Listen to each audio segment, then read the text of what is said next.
খাবারে বিষ মেশাতে গিয়ে এলার কাছে ধরা পড়ে গেল নেহা। হ্যাঁ বন্ধুরা, এমনটা দেখা যাবে। তাই সম্পূর্ণ জানতে ভিডিওটিতে লাইক দিয়ে চ্যানেলটি সাবস্ক্রাইব করে দেখতে থাকুন।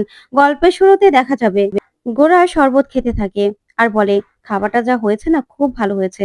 তখন সেই ব্লগার ছেলেটাও বলে, হ্যাঁ, দারুণ হয়েছে খাবারটা, নিরামিষগুলো খুব ভালো ছিল। তখন ঐশী বলে, তাহলে এটা নিয়েও ব্লগ বানিয়ে দেবেন, তাহলে ফ্রি ফ্রি খাচ্ছেন তো। তখনই এলা বলে, তুই কি যে বলিস না ঐশী, চুপ কর না। তারপরে দেখা যাবে এদিকে সরলা আর হৈমন্তী বলে, খাবার আপনাদের পছন্দ হয়েছে? তখন গোরা বলে, হ্যাঁ, পছন্দ হবে না আবার, দারুণ হয়েছে, শুধুমাত্র যদি এই বেটি আমাকে খাইয়ে দিত তাহলে হতো। তখনই এলা বলে, আমি কেন আপনাকে খাইয়ে দেবো? হ্যাঁ, আপনি কেন এসব কথাগুলো বলছেন? আপনাকে আমি খাইয়ে দিতে যাবোই বা কেন?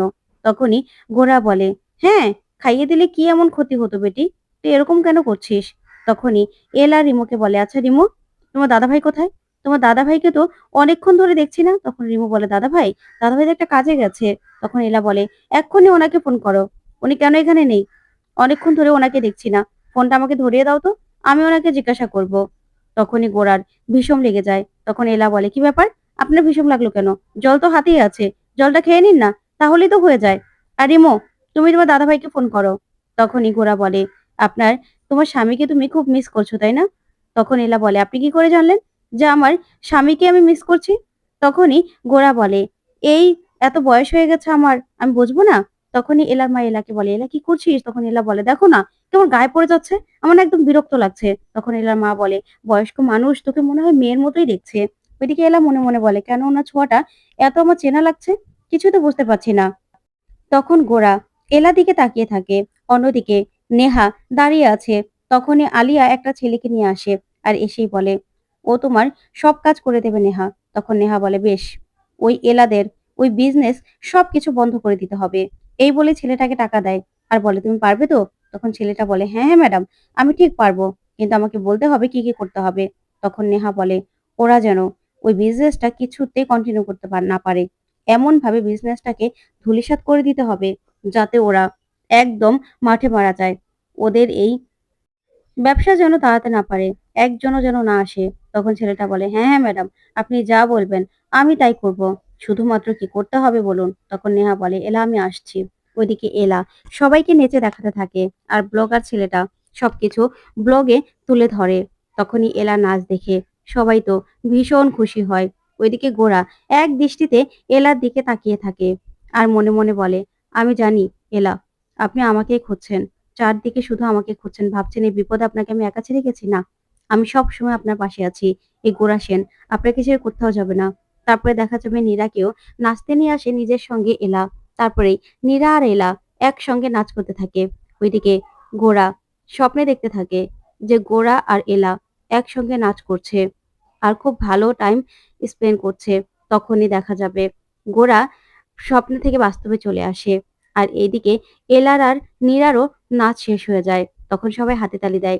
তারপরে গোরা এলার নাচ দেখে খুশি হয়ে এলাকে এসে জড়িয়ে ধরে আর বলে, বেটি তোর নাচ খুব ভালো হয়েছে। তখন এলা বলে, কি করছেন আপনি, ছাড়ুন ছাড়ুন। তখন নীরাকে বলে, আচ্ছা দেখ না, লোকটা কেমন গায়ে পড়ে আসে, বারবার করে আমাকে জড়িয়ে ধরে, আমার ভালো লাগছে না। তখন নীরা বলে, দাঁড়া দিদি, আমি দেখছি। তখন গোরাকে বলে, আপনার পা ব্যথা করছে তো, আসুন মেসোমশাই, আমি আপনার পাগুলো একদম মালিশ করে দেই। তারপরে দেখা যাবে এলা বলে, আজকে আমার বাবার লেখা বইগুলো আমি সবার সামনে পড়ে শোনাবো। এই বাড়িটা আমার মামার হলেও নিজের হাতে আমার বাবা এই বাড়িটাকে সুন্দর করে সাজিয়েছিল। আর আমার বাবা কিন্তু কয়েকটা বইও লিখেছিল। আজকে আমার বাবা আমাদের থেকে চলে গেছে ঠিক আছে, হঠাৎ করে আমার বাবা কোথায় যেন হারিয়ে গেছে, কিন্তু তার লেখা বইগুলো কিন্তু এখনো আছে। তাই এই যে এটা হলো আমার বাবার লেখা বই, আজকে আমি সবাইকে পড়ে শোনাবো। তখনই এলা সেই গল্পটা পড়ে শোনাতে থাকে আর গল্প শুনে সবাই তো ভীষণ খুশি, কিন্তু ঐশীর চোখ বেয়ে জল পড়তে থাকে। তখন দেখা যাবে গোরা তাকিয়ে থাকে আর তখনই নতুন গেস্ট হিসেবে নেহা ছদ্মবেশ নিয়ে সেখানে পৌঁছে যায় ওই ছেলেটাকে নিয়ে। তখন তো নেহাকে দেখেই অবাক হয়ে তাকিয়ে থাকে এলা। এদিকে ছেলেটা এসে বলে, আসলে আমার বউ আর আমি এক রাত এখানে থাকতে চাই, এই রিসোর্টে থাকতে চাই, বাঙালিয়ানা স্বাদ পেতে চাই। তখন এলা বলে, সরি, আমাদের তো চেক আউট হয়ে গেছে, এখন তো আর সম্ভব নয়। তখন নেহা বলে, আমরা দরকার হলে ডাবল টাকা দেবো, তারপরে এখানে থাকবো। তখন ছেলেটা বলে, বুঝতেই তো পারছেন ম্যাডাম, আমার বউ বিদেশে আমি বিয়ে করেছি, তারপরেও আমার সঙ্গে থাকতে থাকে না, বাঙালিয়ানা খুব পছন্দ করে, তাই এখানে নিয়ে এসেছি। ও একটা রাত এখানে থাকতে চায়, আপনি থাকতে দিন না। তখন এলা বলে, কিন্তু এখন কি করে সম্ভব? তখন ছেলেটা বলে, আমরা সব টাকা আগেই দিয়ে দেব। তখন নেহা বলে, দরকার হলে ডাবল টাকা দেব। টাকার কথা শুনে ঐশী তো লোভে পড়ে যায়। ওইদিকে ঐশী সঙ্গে সঙ্গে এলার কাছে ছুটে আসে, আর এদিকে ছেলেটা রিকোয়েস্ট করতে থাকে। তখনই এলাকে ঐশী বলে, শোন দিদি ভাই, তুই না একদম না করবি না। দেখেছিস, বিদেশি পার্টি, অনেক টাকা দেবে, অনেক টাকার ব্যাপার, আমি হ্যান্ডেল করছি, তুই কিছু বলবি না। তারপর ঐশী গিয়ে বলে, হ্যাঁ আপনারা থাকুন না, রুম তো আছেই, আর এখানে অনেক রকম ভালো ব্যবস্থা আছে, আপনারা চিন্তা করবেন না, আপনারা থাকুন। তখন নেহা মনে মনে বলে, ওই পাশটা তো আমি পড়িয়ে দিয়েছিলাম, এত তাড়াতাড়ি রিকভার করলো কি করে? তারপরে এলার মা আর সরলা খাবার নিয়ে আসে আর বলে, একটু খেয়ে দেখুন না। তখন নেহা বলে, না না, এগুলো আমি খাই না। তখন সবাই মিলে রিকোয়েস্ট করে আর বলে, একটু খেয়েই দেখুন না কেমন লাগছে। রিমো এলাকে বলে, আচ্ছা বৌদি, শেষেও কি এরকম কষ্ট থাকবে গল্পটাতে? আমি না কান্না ধরে রাখতে পারছি না। তখন এলা বলে, আরে না না, ওরকম কিছু না, শেষেরটা সবসময় ভালো হয়।